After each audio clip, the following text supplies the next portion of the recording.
c'est qu'aujourd'hui, d'après les études et les recherches qui ont été faites là-dessus, il y a 5 blessures qui existent. 5 blessures prédéfinies qui vont déterminer la suite de ta vie. Les blessures, c'est trahison, rejet, abandon, humiliation, injustice. Et pour les retenir, c'est simple. Vous reprenez toutes celles que je viens de dire dans l'ordre. Là, vous mettez juste en arrière. Vous prenez la première lettre de chacune des blessures que je viens de citer. D'accord. Et chaque première lettre va donner le mot trahi. Trahison, rejet, humiliation, abandon, humiliation, injustice.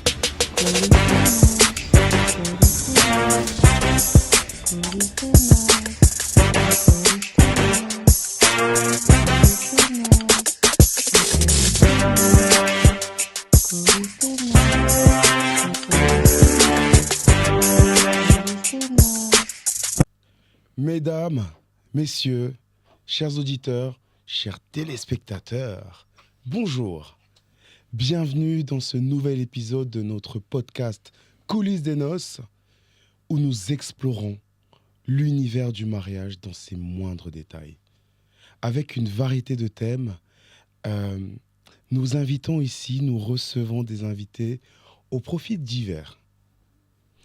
Le seul objectif étant de vous donner des clés de réussite dans votre quotidien, dans votre vie de couple.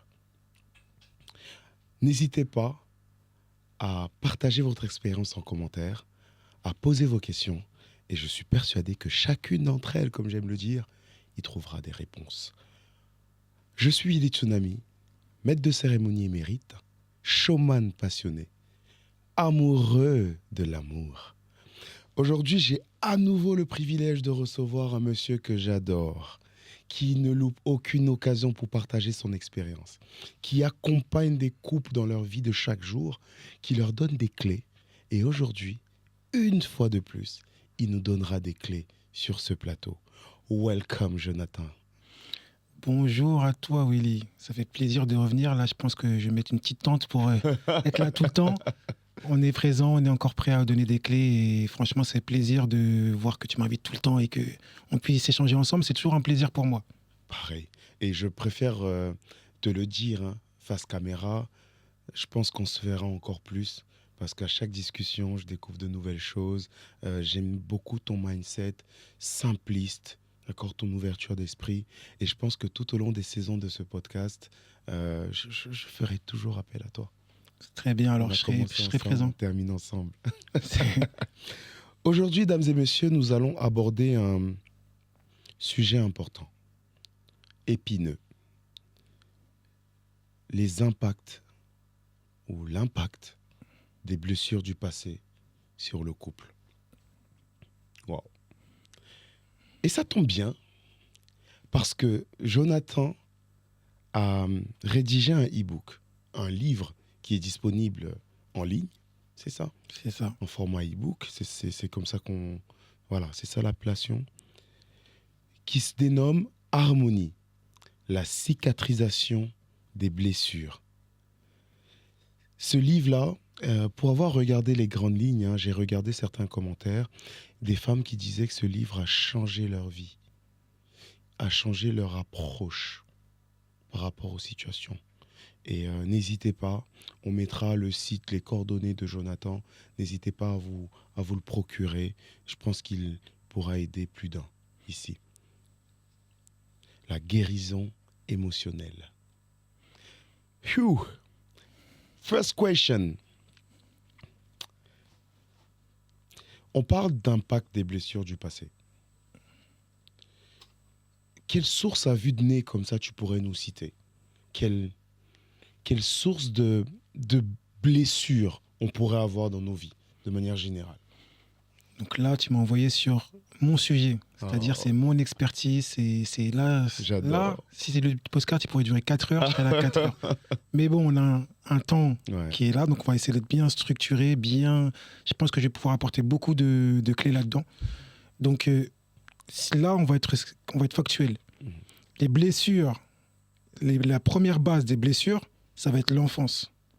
C'est-à-dire que c'est toutes les expériences qu'on va avoir dans nos premiers moments de vie qui vont conditionner les expériences qu'on aura plus tard. Et malheureusement, encore une fois, beaucoup de gens n'en ont pas conscience. C'est que tout ce qu'ils vivent aujourd'hui en étant adultes, dans leur couple, dans leur vie professionnelle, dans leur vie amicale, dans leur situation de vie, ça vient de leur enfance. Et j'entends souvent les gens me dire, faut pas croire que tout vient de l'enfance. Bah si, en fait c'est la base qui construit l'adulte. Donc voilà déjà ce que je peux dire, c'est un premier intro. On est léger là. Mais ce que tu dis est vrai parce que pendant que tu parles, j'essaie de me projeter. Je m'en rends pas compte. Toi, c'est fou.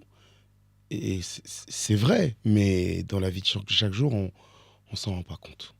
Malheureusement non, on se rend pas compte parce que on vit dans l'instant, on vit dans le présent et on ne cherche pas à comprendre quels sont les événements sous-jacents qui ont créé nos situations actuelles. Mais pourtant, comme on dit, 7 ans, c'est l'âge de raison. Et c'est l'âge du moment où on comprend la vie. Mais entre 0 et 7 ans, il se passe des choses, on ne comprend pas. Et du coup, entre 0 et 7 ans, se créent ce qu'on appelle les blessures. Ouais, c'est un type de blessure. Ouais. On a vu aussi que, ouais, dans ça, il y a l'enfance, il y a peut-être ce qu'on a vu de nos parents, de nos tantes autour de nous, des types de couples qui ont un peu drivé notre enfance. Mhm. Il y a aussi, à mon avis, tu sais, dans le passé, il y a les ex. Waouh. C'est un vrai sujet, ça. Hein. C'est un vrai sujet. J'adore. À quel moment on se rend compte des blessures? Toi, les personnes que tu suis, en général, quand est-ce qu'ils se rendent compte que les blessures ont un impact? En fait, moi, dans les gens que j'accompagne, il y a plusieurs types de personnes. Moi, j'ai établi un ordre que j'appelle le niveau de conscience.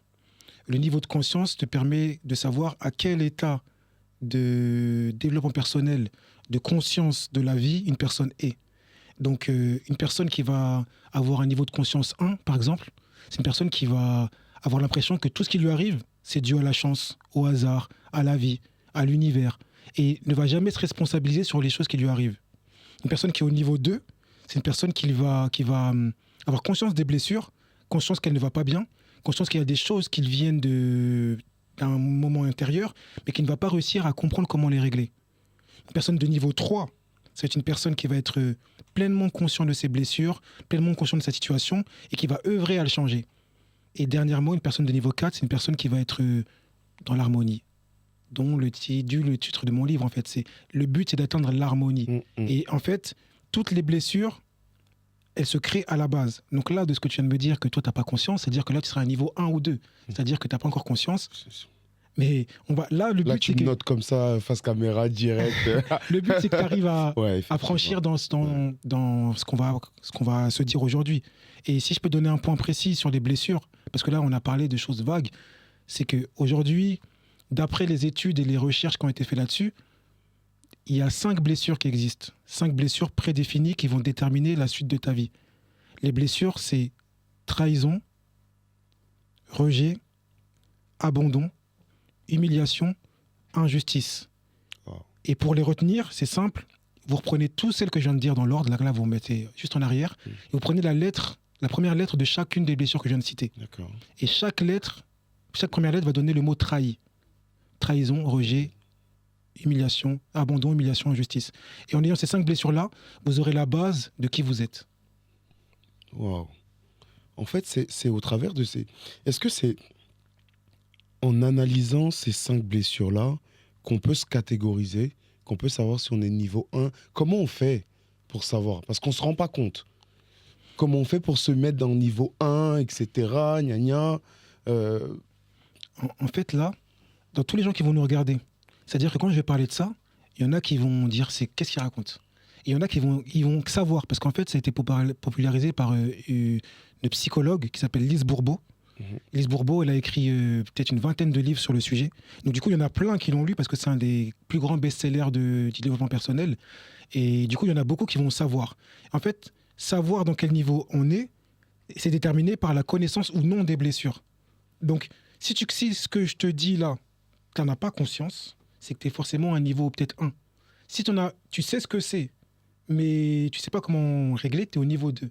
Si tu es déjà dans le travail de changement, tu es au niveau 3.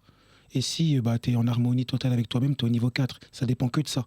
Et vraiment, du coup, ces blessures-là, en fait, c'est l'accumulation des blessures qui vont déterminer ta personnalité. Souvent, on a tendance à croire que on est une personne à part entière, mais au final, c'est quand tu fais l'accumulation de ces blessures-là que ça définit qui tu es. Et c'est ça qui est la vérité. C'est qu'au final, s'il y a 5 blessures, ça veut dire qu'il y a très peu de combinaisons de personnalités. C'est-à-dire qu'il y en a qui vont avoir 2 blessures comme ça, d'autres qui vont en avoir 3, d'autres qui vont en avoir 4, d'autres qui vont en avoir une.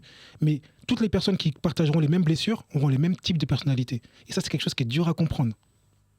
Wow. Ouais. Chers auditeurs, chers téléspectateurs, de quel niveau êtes-vous? Posez-vous la question. Et si besoin, n'hésitez pas à contacter Jonathan pour assurer une très très belle catégorisation. Pour ceux et celles qui arrivent à peine sur cette chaîne, qui découvrent le podcast Coulisses des Noces, je suis Willy Tsunami, maître de cérémonie, et j'ai une pensée pour tous ceux et celles qui vont se marier en 2025, 2026. J'ai surtout une question. Qui sera votre maître de cérémonie? Si ce n'est pas Willy Tsunami, ce sera qui? C'était la page pub. Voilà. Pour revenir un peu à un autre sujet qui épineux, mais super important, parce que moi, en tant que niveau 1, je me rends pas compte. Hein. Je me rends pas compte. Quels sont les signes, du coup, un passé non résolu interfère dans notre relation? C'est quoi le déclic? Les signes, c'est très simple. Ce qu'on appelle les schémas répétitifs. En fait, dès lors que tu vas voir quelque chose qui va se répéter plusieurs fois, que ce soit dans ta relation ou dans tes relations, c'est que tu es face à un schéma répétitif. Et moi, je peux vous donner des exemples qui sont simples. C'est qu'il y a des femmes ou des hommes qui viennent me voir pour me dire, première phrase, je vais prendre l'exemple d'une femme parce que c'est ce que j'ai le plus, les hommes, c'est tous des chiens. Exemple. Je vais lui dire pourquoi. Parce que tel ex m'a fait ci, tel ex m'a fait ça, tel ex m'a fait ça. Et j'ai vu sur les réseaux ci, j'ai vu sur les réseaux ça. Ok, là, ça prouve une chose, c'est qu'elle est face à un schéma répétitif. C'est que chaque fois qu'elle rentre dans une relation, la personne lui fait la même chose. Du coup, elle a l'impression que tous les hommes sont pareils. Mais la vérité, c'est que là, c'est une blessure non guérie qui se matérialise dans sa vie. Et en fait, il y a un truc qu'il faut savoir, c'est que les blessures sont là pour nous montrer ce que l'on a à guérir. Je vous donne un exemple. Tu fais du vélo. Tu tombes de ton vélo, tu te fais une plaie sur la jambe, du coup, la plaie elle est là pourquoi? Elle est là pour te montrer que tu as une plaie et que si tu la guéris pas, bah, à un moment donné, on va devoir t'amputer parce que ça va s'infecter. Donc la blessure, elle est là pour te le rappeler. C'est pareil, les blessures de l'âme, elles sont là pour te rappeler que tu as ça à guérir. Donc ton schéma répétitif, je vais donner par exemple un exemple, l'infidélité. Chaque fois que tu rencontres un homme, chaque fois que tu rencontres une femme, elle ou il est infidèle. Ça montre qu'en fait, tu as quelque chose en toi que tu n'as pas guéri, qui te pousse à rencontrer les infidèles. Et souvent, ça vient de quelque chose qui vient du passé, du lien avec tes parents. Et souvent, on verra que son père à elle était infidèle, ou sa mère était infidèle, et reproduit simplement un schéma. Waouh, mais waouh, dames et messieurs, de nouvelles clés. En fait, la vraie difficulté, si je comprends bien, c'est de pouvoir voir la plaie, de pouvoir voir la blessure, l'identifier, en fait. Parce qu'une plaie, quand je tombe du vélo, allez, autant elle est visible, autant direct, on l'attaque, allez hop, je la désinfecte. Mais il faut pouvoir identifier les blessures. Oui, mais là, tu viens de dire un truc important, c'est que à peine tu l'attaques, mais par exemple, il y a différents profils. Il y a la personne qui va avoir une blessure, qui va être hypocondriaque, qui va avoir peur, va vouloir la traiter directement. Il y a la personne qui va être un peu plus, moi, je suis quelqu'un de solide, du coup, je la laisse. Donc, il y a différents profils. Mais il y a un truc qui est bien fait dans les blessures, que ce soit les blessures du corps ou les blessures du cœur, c'est qu'il n'y a pas d'accoutumance. Et pourquoi il n'y a pas d'accoutumance? Parce qu'au final, la blessure, elle est très maligne. Elle se fait oublier. Et dès qu'on va faire un mouvement dans ce sens-là, elle va se réaviver. Parce que si elle était tout le temps présente, on finirait par s'y habituer. C'est comme quand on a une blessure au pied. Par exemple, j'ai un problème au genou. Quand je vais être assis, je ne vais rien avoir. Dès que je vais me lever, je vais la sentir. Parce que si je la sentais tout le temps, je m'y habituerais. Et c'est là la complexité des blessures et l'intelligence du cerveau. C'est que du coup, ta blessure que tu as dans le cœur, elle ne va pas être là tout le temps. Mais elle va à chaque fois être ravivée au moment où tu ne vas pas t'y attendre pour te rappeler une chose, pour pas que tu t'y habitues. Et c'est pour ça qu'en fait, il faut toujours être dans le côté, elle est là. Parce que même si tu dis que des fois, je ne me rends pas compte, mais si, dès que tu te mets en couple avec une femme, Si elle te refait le même schéma, là, tu t'en rends compte. Tu veux juste fermer les yeux sur ta blessure. Ouais. Écoute, dames et messieurs, je me fais juger sur mon propre plateau, mais j'accepte et mon cœur reste ouvert. Merci. Euh, comment je fais Tu sais, on est très pratique. Chaque Mhm. fois que tu passes ici, on est dans des cas pratiques, dans des clés pratiques, dans des méthodes. Comment je fais pour guérir de mes blessures? Il y a un adage qui est très important qui dit que savoir quelles sont ses blessures, c'est faire 50% du chemin de guérison. C'est simple, c'est pareil. Savoir que tu as une blessure au genou, c'est faire 50% du chemin de guérison parce que tu sais que tu dois guérir ça. Donc, comment je fais? Déjà, je me pose la question, c'est quoi les blessures? Abandon, rejet, machin, c'est quoi? Donc, moi, je vais vous définir c'est quoi les blessures. Abandon, c'est quand on a senti un sentiment d'abandon de la part de l'un de nos parents. Ça se matérialise ensuite par ce qu'on appelle de la dépendance. Quand on a été abandonné, on va créer ce qu'on appelle un masque. Le masque de l'abandon, c'est la dépendance. Et là, on va parler de ce qu'on appelle les gens de dépendance affective, etc. C'est-à-dire qu'une personne qui aura subi de l'abandon étant enfant, elle va être dépendant de l'amour des autres. Deuxième blessure, rejet. Rejet, ça va créer un masque qui s'appelle fuyant. Et là, ça veut dire que quand tu étais petit, tu as été rejeté par l'un de tes parents. Et en étant rejeté par l'un de tes parents, tu vas avoir du mal à connecter avec les gens. Donc à chaque fois qu'une personne va venir à toi, tu vas la fuir. Et là, on va rentrer dans ce qu'on appelle le jeu de fuis-moi, je te suis-moi, je te fuis. Beaucoup connaissent ce jeu-là. Ensuite, il y a l'humiliation. L'humiliation, c'est quand tu as été humilié par l'un de tes parents, d'une manière ou d'une autre, et que ensuite, en grandissant, tu vas avoir ce sentiment de jamais être à la hauteur et te dévaloriser sans cesse. Donc ça va te créer un masque qu'on appelle le masque du masochisme. Parce que ça va te pousser à toujours vouloir te mettre en retrait et t'incriminer. Ensuite, on passe aux blessures qui sont beaucoup plus de domination. Là, on a des personnages qui sont beaucoup plus durs. Il y a la trahison. Trahison, ça va te créer un masque du contrôlant. Comme tu vas avoir peur d'être trahi par les autres, tu vas vouloir contrôler tout ce qui se passe dans ta vie. Vouloir que ce soit carré, comme ça, comme ci, comme ça. Et dernière blessure, l'injustice, qui va te créer un masque qu'on appelle le masque du rigide. C'est-à-dire que comme tu vas être face à l'injustice, tu vas te mettre dans une position où tu ne voudras jamais être contrarié. Toujours que les choses soient parfaites, toujours que les choses soient précises. Et tu vas te mettre une barrière vis-à-vis des gens. Donc voilà comment on peut définir déjà les 5 blessures. Quand tu connais ça, tu as fait 5% du chemin de guérison. Première clé. Donc là, déjà, les gens, vous pouvez apprendre ça, noter partout, vous renseigner là-dessus, aller sur Internet, sur Google, sur YouTube, vous verrez plein de choses là-dessus. Et lisez le livre de Lise Bourbeau, mais en particulier mon livre Harmonie. Je vous apprendrai beaucoup là-dessus, en particulier. Effectivement. Waouh, donc effectivement, il faut déjà faire un premier travail. Il faut déjà comprendre les blessures, les types de blessures, avant d'attaquer les clés. Exactement. Mais là, ce que je vous ai dit, là, ceux qui ont regardé le podcast, ils savent déjà maintenant. Ouais. Ils ont déjà une première base. Ils n'ont qu'à réécouter si c'était pas... qu'à réécouter. Allez, rembobine. Ouais, effectivement. Nice. Je voudrais qu'on fasse un petit crochet pour être un peu plus positif avant de revenir dans les lamentations, j'ai envie de dire. Est-ce qu'il n'existe pas des cas où les blessures du passé ont tout de même un bon impact dans le couple? Tout ce que je viens de dire là, pour moi, ça a un bon impact. Ça a un bon impact parce que ça te donne une direction.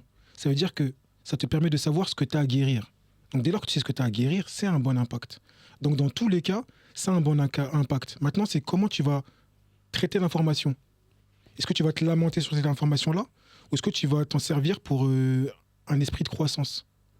Si tu restes sur le côté, je me lamente, c'est triste, la vie est là, on en revient au niveau de conscience. Si tu as conscience de ta blessure, tu grandis. Si tu n'en as pas conscience, c'est que tu es dans le déni, tu régresses. Donc, tous les cas sont faits pour que les blessures nous aident à grandir et nous améliorer parce que ça nous montre ce qu'on a à guérir et changer.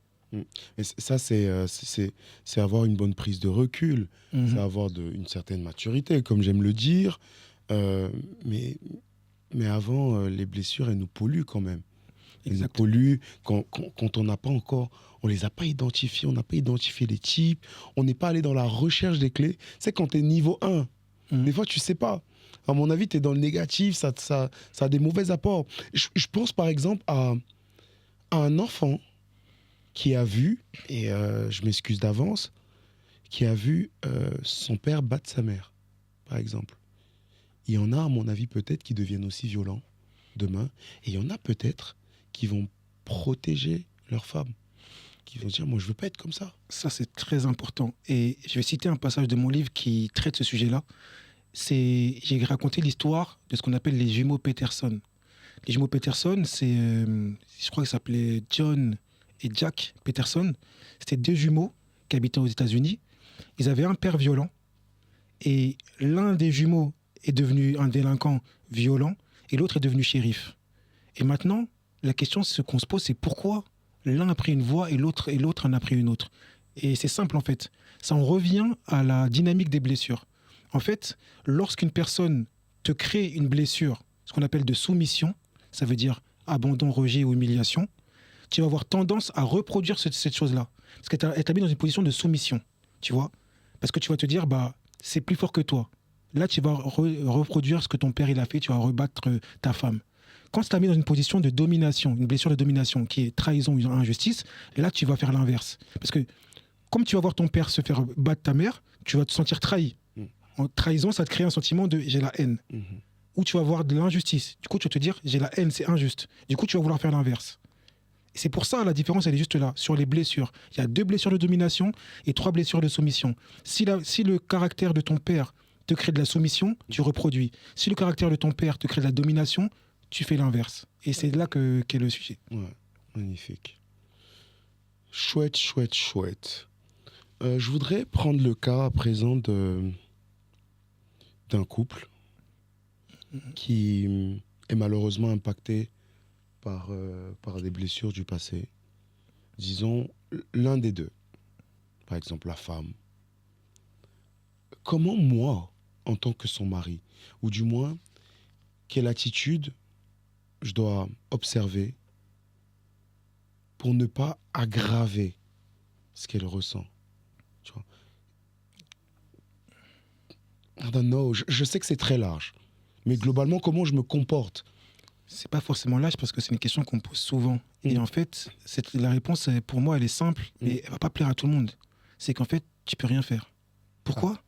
Parce que la personne, je l'ai dit dans d'autres podcasts, dans les émissions précédentes, les gens te traitent de la façon dont tu acceptes qu'ils te traitent.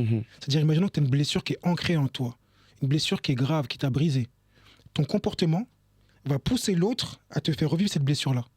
Ça veut dire que même si toi, tu veux essayer de t'adapter, de par le fait qu'elle se comporte d'une certaine façon, tu vas faire ça. Parce qu'en fait, on est dans ce qu'on appelle des schémas. Et quand on se met en couple, la personne, elle est là pour révéler tes blessures. En fait, c'est ça le but d'un couple. Là, on part dans la partie un petit peu plus psychologique et expert. C'est que la personne est là pour révéler tes blessures. Parce que ton cerveau, en fait, il est à la fois bien fait et mal fait. Il fonctionne de manière binaire, c'est-à-dire bien ou mal. Et pour lui, son envie, c'est la croissance.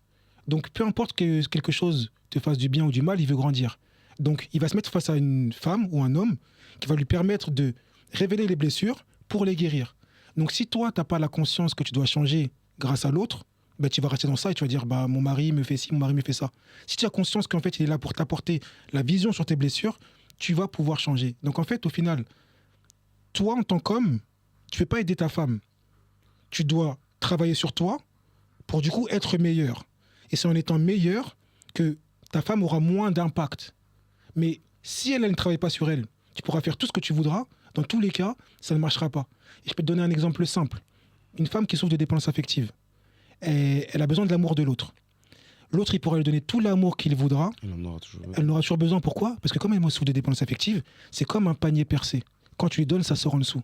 Donc toi, qu'est-ce que tu vas faire quoi? À part la pousser à travailler. À part la pousser à travailler, à combler les brèches de sa dépendance affective, tu ne pourras pas.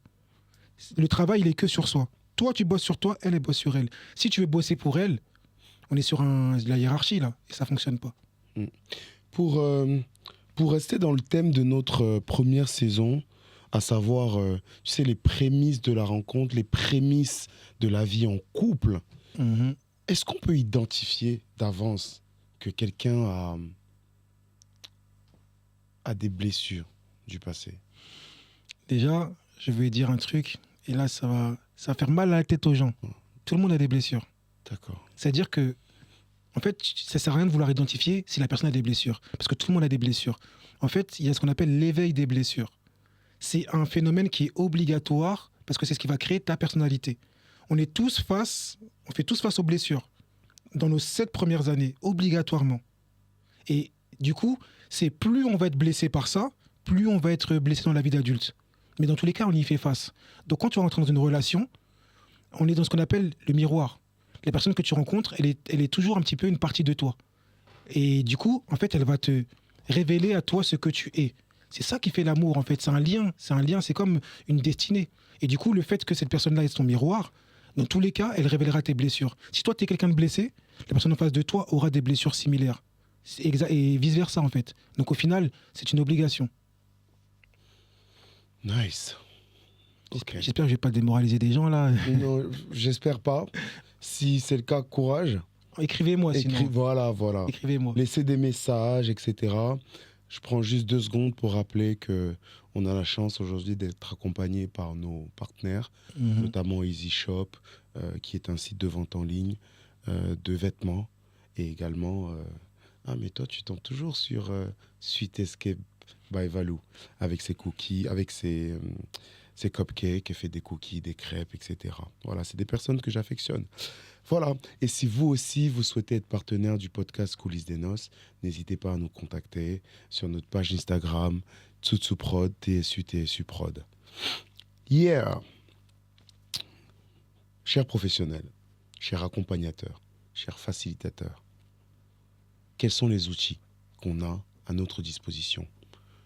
Je parle d'outils comme toi, des gens comme toi, des outils extra-couple. D'accord. Outils thérapeutiques. Qu'est-ce qu'on a comme outil pour nous sortir de cette dépendance-là? En fait, aujourd'hui, on a la chance, en 2024, en 2025, en 2026, dans toutes les années qui vont venir, on est très connectés. Ça veut dire que moi, là, ce que je vous donne comme clé, comme connaissance, vous pouvez le trouver partout. C'est-à-dire que c'est pour ça que je dis qu'il y en a plein, quand je vais leur parler de tout ça, ils vont connaître ça par cœur, parce qu'ils auront l'habitude de traiter ce genre de sujet, ils ont l'habitude d'aller voir ça sur les réseaux, ils ont l'habitude d'être connectés avec eux-mêmes. Et pour tous ceux qui n'ont pas cette facilité-là de le faire, je vous invite déjà de commencer par le faire. Je vous invite également à venir me suivre sur mes réseaux, parce que j'en parle beaucoup. Et tout simplement, de s'ouvrir au fait que c'est normal de ne pas savoir tout. C'est normal de devoir se faire aider. Et du coup, il faut simplement prendre le pas, encore une fois, je vais le répéter dans chaque podcast, faites le pas en avant. Quand on fait juste un pas en avant chaque jour, on avance. Ouais, tu l'as dit dans un épisode, voilà. Faut se lancer. Ouais. Faut se lancer, c'est le pas vers. Tu veux que ta relation elle soit harmonieuse. Choisis d'aller vers cette relation, vers ce pas-là. Choisis de le faire, ce pas en avant. Tu veux que gérer les finances. Apprends à gérer tes finances. Enfin, chaque chose, il faut faire le pas. Il ne faut pas toujours se dire ouah, c'est trop, la montagne est trop grosse. Il faut toujours se dire que la montagne est trop grosse, mais pour faire une montagne, il faut des pierres. Ouais. Et c'est de petites pierres que naissent les montagnes. Ça résume tout. C'est ça. Donc aujourd'hui, si je comprends bien, le premier outil qu'on a, c'est déjà les réseaux sociaux. Exactement. Voilà, d'essayer de se cultiver, Google. Il y a même ChatGPT aujourd'hui. Exactement. D'essayer d'aller chercher. Il y en a même qui s'en servent de ChatGPT comme psychologue. J'ai vu, ouais. Ils écrivent des problématiques et puis ChatGPT leur répond. Donc, d'accord. Voilà. Il y a plein d'outils. Et ensuite, il y a des professionnels comme toi. Voilà, moi, comme j'ai dit, je réponds à tous les DM, tous, sans exception. Sûr. Chouette. Dames et messieurs, cas pratique. Dear Jonathan, je suis en couple. Je suis un jeune de 30 ans. Je suis en couple et ma copine n'arrête pas de me comparer avec ses ex. Elle n'arrête pas. Je comprends pas. Tout le temps, mon ex... ah oui, j'ai vu ça chez mon ex, c'est toujours comme ça que ça commence. Mon ex était comme ci, mon ex était comme ça. Qu'est-ce que je fais? Déjà, il faut se dire une chose, c'est que la comparaison, c'est un propre de l'être humain. C'est-à-dire qu'on est tous comme ça. En fait, on n'arrive pas à se satisfaire d'une situation. Et je peux donner un exemple simple, c'est que combien d'entre vous, là, qui nous regardez, priez pour avoir la situation qu'ils ont aujourd'hui, mais cherchent encore à avoir une autre. Et on est tous comme ça, en fait. C'est qu'aujourd'hui, Éternel insatisfait. on est toujours insatisfait. Et on y est là. Toi, tu as ton podcast, tu peux déjà être fier de ton podcast. Mais pourtant, tu auras toujours ce côté, je veux plus. Moi, je suis thérapeute, je suis coach, je pourrais être fier de ça. Mais non, je suis toujours dans le plus. Et donc, en fait, il faut se remettre terre à terre et commencer à apprécier. Donc, la comparaison, elle est normale. Maintenant, comment faire quand une personne elle te compare tout le temps à son ex? Déjà, quand tu rentres dans ce genre de relation-là, c'est qu'il y a un problème. Ça veut dire que, normalement, même si, au final, c'est le propre à l'humain, là, on est sur des bases du respect. Si on te compare de manière négative, c'est pas bon. Si on compare à se dire, oui, comme j'ai dit tout à l'heure au début, tous les hommes sont les mêmes, du coup, je te fais pas confiance, etc. Quand tu rentres dans cette dynamique-là, il y a aussi un truc qui est important avec l'humain, c'est que quand on lui dit quelque chose, il finit par en faire sa réalité. Donc, à dire à quelqu'un, tu vas me tromper, tu vas me tromper, tu vas me tromper, à un moment donné, il va dire, quitte à ce que tu penses que je vais le faire, je vais le faire. Donc, moi, je pense qu'il faut déjà commencer à se créer des bases. Qu'est-ce qu'on fait pas dans une relation?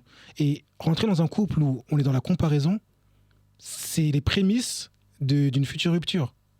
Donc, en fait, il va falloir que la personne qui est en face de toi, qui compare avec les ex, elle a un travail à faire sur elle, encore une fois. Valeur, estime. Mais comment je l'aide, moi?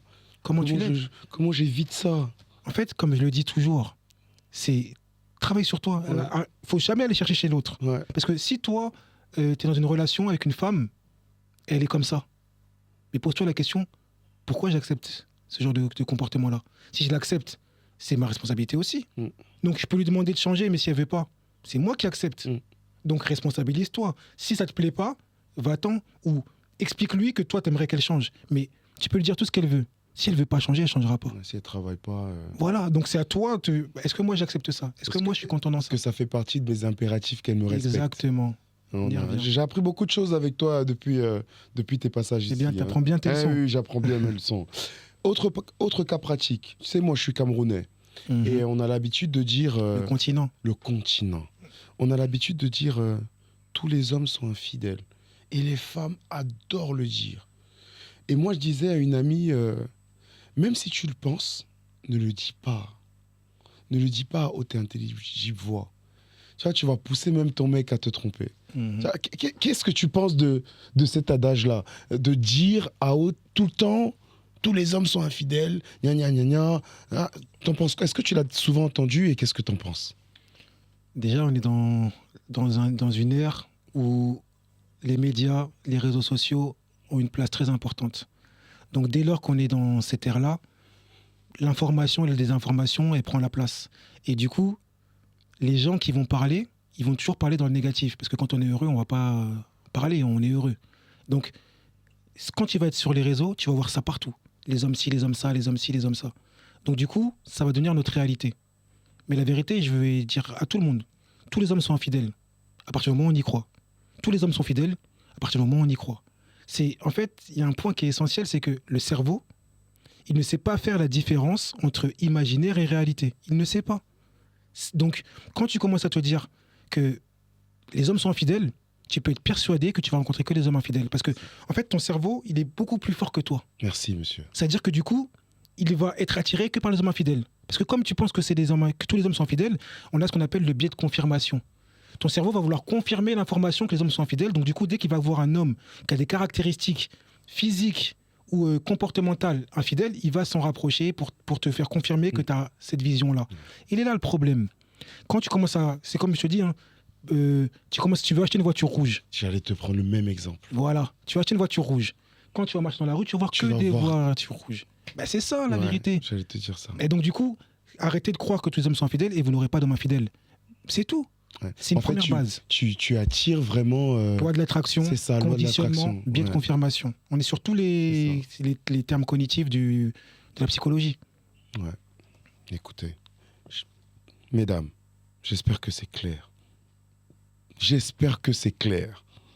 Attirer de bonnes personnes autour de vous. Après, juste un point essentiel aussi que je veux pour les Camerounais. Dis-nous le fond, tonton. Les Camers, à force de croire que vous êtes tous infidèles, vous avez envie de prôner ça. Du coup, ça fait que ça devient culturel. C'est comme qu'on va dire les Algériens sont fiers, les Congolais sont des lovers. En fait, à un moment donné, comme on a ce besoin d'appartenance, on va vouloir valider nos normes. Donc après, ça devient aussi une réalité. Mais tu sais quoi, ce sujet-là, on l'aura... je ne sais pas, dans une saison plus tard. Et pour ce sujet-là, je crois qu'on sera plus de 2 sur le plateau, parce que c'est un sujet qui m'intéresse et je pense on attire vraiment que du mauvais, parce qu'on pense que à du mauvais. Tu vois. Donc, on va y revenir. Tu vois, on va y revenir. Yes. D'hier. Parlons du pardon. Mhm. Et tu as très bien dit tout à l'heure que tu as parlé de la valeur, de l'estime qu'on a de soi-même. D'accord ? Moi, j'allais te demander quelle est la limite du pardon qu'on peut accorder à l'autre. Parce que quand il y a un impact des blessures du passé dans le couple, finalement, si on accepte trop, en pardonnant, bah, on sort un peu des critères de ce qui est impératif, etc. Et le partenaire en face nous prend comme on est. Se rend compte petit à petit qu'on accepte de plus en plus de choses. Donc finalement, je vais répondre à ma question tout seul. Finalement, la limite de notre pardon, ça doit être l'estime de... Peut-être, je te laisserai rebondir. Ça doit être l'estime qu'on a de soi-même. Ça doit être nos critères, mais vraiment ce qui est impératif. Et ne pas se laisser emporter par les problèmes de l'autre. Et moi, je veux dire un point important et que tout le monde doit retenir, c'est que le pardon est sans limite. Par contre, l'acceptation a ses limites. Ok. C'est-à-dire que, regarde, quelqu'un te trompe, pardonne-lui, mais n'accepte pas forcément. On est d'accord. La différence est là. Très clair, Pourquoi ? très clair. Parce que, en fait, il y a un truc que les gens ne comprennent pas et ne savent pas. C'est que de quoi naît, là je vais un petit peu dévier, mais je vais revenir sur le sujet. De quoi naît les maladies ? Ça naît de choses qu'on a gardées en nous et qui ont gangréné. Parce que, par exemple, je ne sais pas si vous connaissez ce qu'on appelle le langage des oiseaux. Le langage des oiseaux, c'est la décomposition des mots. Et la décomposition du mot maladie, c'est le mal a dit. Du coup, le mal qui parle. Et quand on a gardé des rancœurs, des rancunes, parce qu'on n'a pas pardonné, cette émotion-là va se gangréner et créer une maladie. Donc, le pardon, il est sans limite, il est obligatoire. Tu as été trompé, pardonne-lui parce qu'il a ses raisons. C'est pas forcément justifié, mais c'est justifiable. Donc, pardonne-lui. Par contre, l'acceptation, c'est toi. Je te pardonne, ok, très bien, tu as tes raisons, mais par contre, je n'accepte pas. Et moi, je dis toujours une chose, c'est que dans tous les cas, même si, on va donner un exemple, tu as été trompé, tu veux rester avec la personne, même si tu restes avec la personne, quitte-le. Quitte-le parce qu'il doit comprendre la leçon. Il doit comprendre que ça dépasse tes limites. Fais-le galérer. Fais-lui comprendre que ça, c'est trop. Pour que du coup, il comprenne que là, c'est trop loin, faut pas. Parce que les gens, ils testent tout le temps. Donc s'il sait que quand il t'a trompé ou elle t'a trompé, c'est trop pour toi, elle ne recommencera pas. Si tu pardonnes tout de suite et que tu acceptes tout de suite, la personne va recommencer parce que, comme tu as dit, elle va se dire c'est normal, machin. Donc au final, le pardon, il est obligatoire, mais l'acceptation, elle a ses limites. Mais tu dois laisser un petit peu le temps à la personne de prouver qu'elle a compris pour la réaccepter si tu veux pas qu'elle recommence. Et tu sais, ça revient un peu à ce que tu disais. Tu sais, il y a des notions toutes simples dans la vie qu'on a quelque part dans la tête. Mais c'est quand tu les rappelles comme ça qu'on percute, qu'on s'en rend compte. Chers invités, c'est vraiment faire la différence entre pardonner et accepter. Parce que vraiment, l'acceptation va aller toucher tout de suite l'estime que vous avez de vous-même. Ça va aller toucher tout de suite les limites que vous donnez à l'autre. Le pardon, même le Seigneur demande de pardonner. C'est magnifique. Mesdames et messieurs, ne disais-je pas que dans ce podcast, nous ne cesserons d'avoir des clés avec des messieurs comme Jonathan, qui a son énième passage ici et qui ne cesse de... En fait, c'est une vraie ouverture d'esprit, quoi. De parler à des gens comme toi, là. C'est une vraie ouverture d'esprit. Il y a plein de notions qu'on sait, mais voilà, c'est important de discuter et de s'en rendre compte. Ça fait du bien, hein. Merci. Je me sens à l'aise, là. Je te jure, je vais appeler 2-3 amis juste après le podcast. Je vais leur faire la leçon, tu vois. L'acceptation, le pardon, ils sont fichus. Anyway, j'arrête. On arrive très très bientôt à la fin de cet épisode. Du coup, j'ai une question insolite. Je t'écoute. Est-ce qu'on peut justifier son infidélité par les infidélités qu'on a reçues avant? C'est-à-dire, est-ce qu'on peut... Est-ce que... Si on a été trompé, c'est normal qu'on trompe après? Ou est-ce qu'on peut le justifier comme ça? Et ça revient à ce que j'ai dit juste avant, juste quelques secondes avant. Déjà, tout est justifiable, mais c'est pas tout qui peut être justifié. Ouais. C'est-à-dire que moi, je peux donner des raisons sur tout. Je peux dire, bah moi, c'est normal que j'ai fait ci, parce que ça. Par contre, est-ce que c'est réellement justifié? Est-ce que c'est ça, encore une fois, on est dans l'acceptation ou pas? Et on a tous les droits. Mais pour toi, est-ce que On a c'est... tous les droits, mais on n'a aucun droit. Mais Ouais. moi, si je reprends et je veux répondre à ta question, pour moi, non. Ouais. Sinon, en fait, on fait tout et rien. C'est œil pour œil, dent pour dent, pour surtout. On ne peut pas justifier ça comme ça. Sinon, on peut aussi le faire dans le bon côté. Si quelqu'un te fait du bien, fais-lui du bien. Parce que la personne si la personne que tu avais quittée, elle te fait du bien, elle est gentille avec toi, tu la trompes à cause des autres. Bah, du coup, là, tu n'es plus dans une égalité parce que toi, tu punis une personne pour les actes de quelqu'un d'autre. Mais tu la récompenses pas pour ses actes à elle. Du coup, tu deviens injuste. Donc pour moi, en fait, tu ne peux pas justifier quoi que ce soit là-dessus. Et enfin, tu vois, la question, elle est intéressante, mais la réponse, elle est logique pour moi. Celui qui dit ça, c'est quelqu'un qui se moque du monde. Ouais. Et tu sais, peut-être pas logique pour tout le monde. Hein. C'est clair. Ouais, mais c'est vrai que... Ok, très clair. Mais est-ce que quand on... Là, on va dévier, hein, mais on reste sur de l'insolite avant de sortir. Est-ce que quand on trompe parce qu'on a été trompé, c'est pas que... Ça signifie pas que quelque part, on avait des dispositions déjà à tromper? Et moi, je dis toujours une chose, hein, c'est qu'il y a la limite, elle est fine entre victime et coupable. Ça, c'est un point de base. Et tu remarqueras aussi une chose, c'est que 99% des trompeurs ont été trompés dans le temps. Parce qu'on en fait, à un moment donné... C'est ce qu'ils disent. Tu vois, on veut casser la boucle. Hein. Donc, on se dit, mieux vaut agir avant qu'on agisse sur nous. Donc, c'est une base, en fait. C'est comme ça que les histoires se créent. Et se créent par les expériences qu'on a vécues par le passé. Donc, c'est normal, au final, les gens ils vont justifier par ça. Mais c'est parce qu'encore une fois, ils sont dans le déni que c'est un schéma répétitif, une blessure qui s'impose à eux et qu'ils doivent la comprendre pour la guérir. Faire ça, c'est fermer les yeux sur la blessure qui nous a créé ce genre de schéma répétitif-là. Donc, c'est pas constructif. Effectivement.